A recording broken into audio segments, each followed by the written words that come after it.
Hi everyone, and in this video we're going to talk about everything in this bucket, and I have a little notepad that I use this for stuff that we have to buy, grocery lists and whatnot. So I need to put that back in the office. That doesn't live here.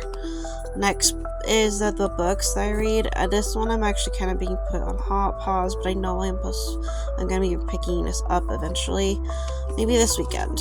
But I'm reading another book series, an actual book series, to kind of get me out of reading. Was any reading slump before? Just to like a routine. So I started with this one thinking it would get into like a fast-paced routine, but that wrong. Kind of slowed me down. So I decided to take a break on this one.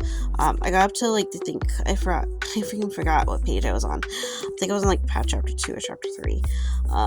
It says that the pace is kind of slow. Rereading this as an adult than I was when I was like 8 years old.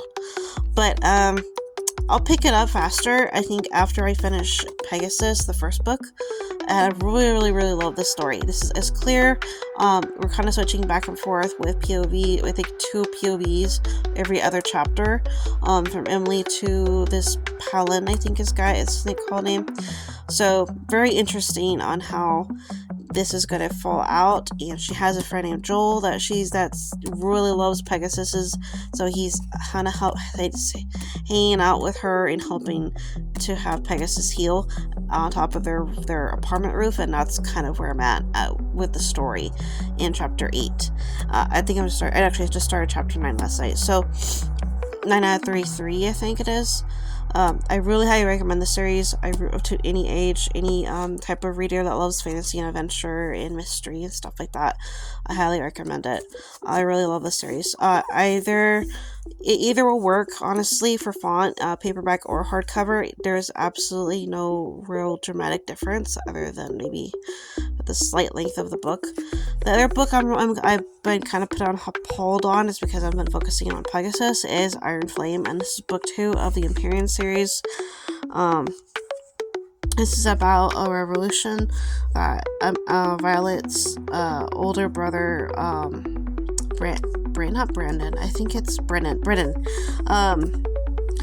kind of is the leader of, and he basically kind of he had to basically fake his death from the stuff. So this is a war, this is military, this is college, this is also survival.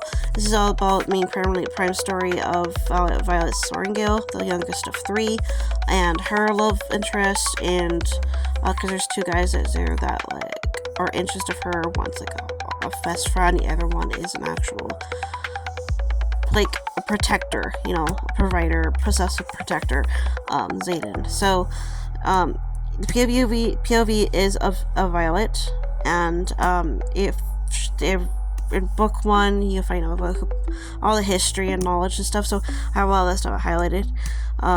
There's not as much needed highlighted for like knowledge or like geography or history, that kind of stuff. That sets you up from book 1 to book 2, which is kind of interesting.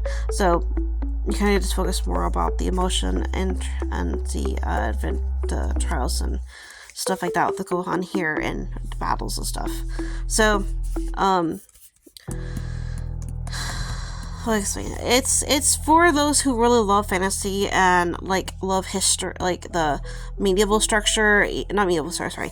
Yeah, somewhat medieval structure, history structure, fantasy, high fantasy, adventure, action packs, survival, romance, stuff like that. So it's a chunker. It's a 600-page, 68-page chapter book.